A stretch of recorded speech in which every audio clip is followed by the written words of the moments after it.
Les textes liturgiques du dimanche 30 juin 2024. Première lecture. C'est par la jalousie du diable que la mort est entrée dans le monde. Sagesse 1, 13-15, 2, 23-24. Lecture du livre de la sagesse.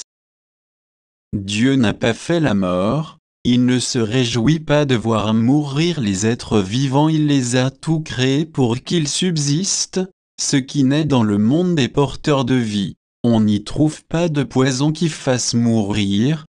La puissance de la mort ne règne pas sur la terre, car la justice est immortelle.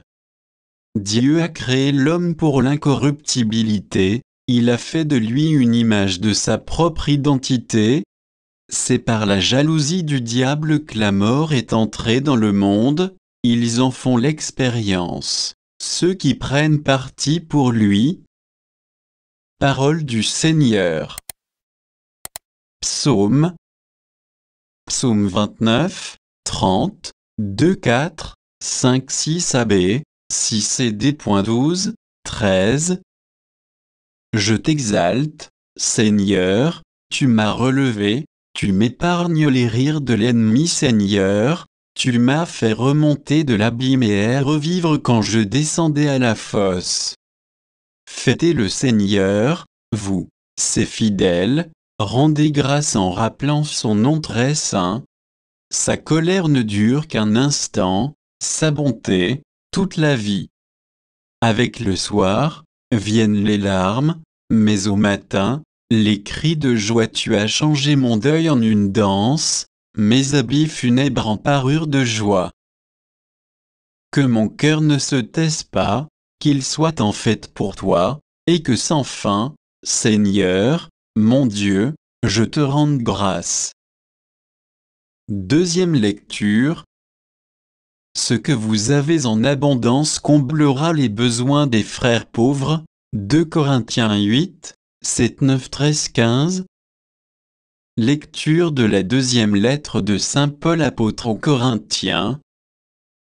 Frères, puisque vous avez tout en abondance, la foi, la parole, la connaissance de Dieu, toutes sortes d'empressements et l'amour qui vous vient de nous, qu'il y ait aussi abondance dans votre don généreux. Vous connaissez en effet le don généreux de notre Seigneur Jésus-Christ, lui qui est riche, il s'est fait pauvre à cause de vous, pour que vous deveniez riches par sa pauvreté. Il ne s'agit pas de vous mettre dans la généance ou la gens les autres, il s'agit d'égalité. Dans la circonstance présente, ce que vous avez en abondance comblera leurs besoins, afin que, réciproquement, ce qu'ils ont en abondance puisse combler vos besoins, et cela fera l'égalité, comme dit l'Écriture à propos de la manne. Celui qui en avait ramassé beaucoup n'eut rien de trop. Celui qui en avait ramassé peu ne manqua de rien. Parole du Seigneur. Évangile. Jeune fille, je te le dis, lève-toi. Marc 5, 21-43. Évangile de Jésus-Christ selon saint Marc. En ce temps-là, Jésus regagna en barque l'autre rive.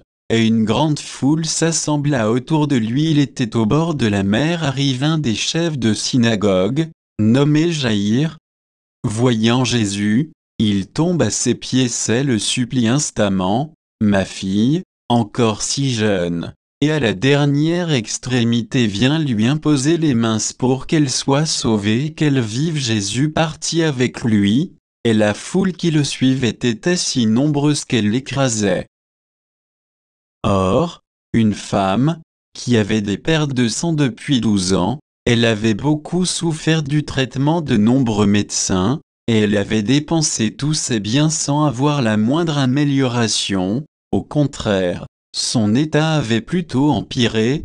Cette femme donc, ayant appris ce qu'on disait de Jésus, vint par derrière dans la foule et toucha son vêtement. Elle se disait en effet, « Si je parviens à toucher seulement son vêtement, je serai sauvée. » À l'instant, l'hémorragie s'arrêta, et elle ressentit dans son corps qu'elle était guérie de son mal. Aussitôt Jésus se rendit compte qu'une force était sortie de lui. Il se retourna dans la foule, et il demandait, « Qui a touché mes vêtements ?» Ses disciples lui répondirent, « Tu vois bien la foule qui t'écrase, et tu demandes, « Qui m'a touché ?»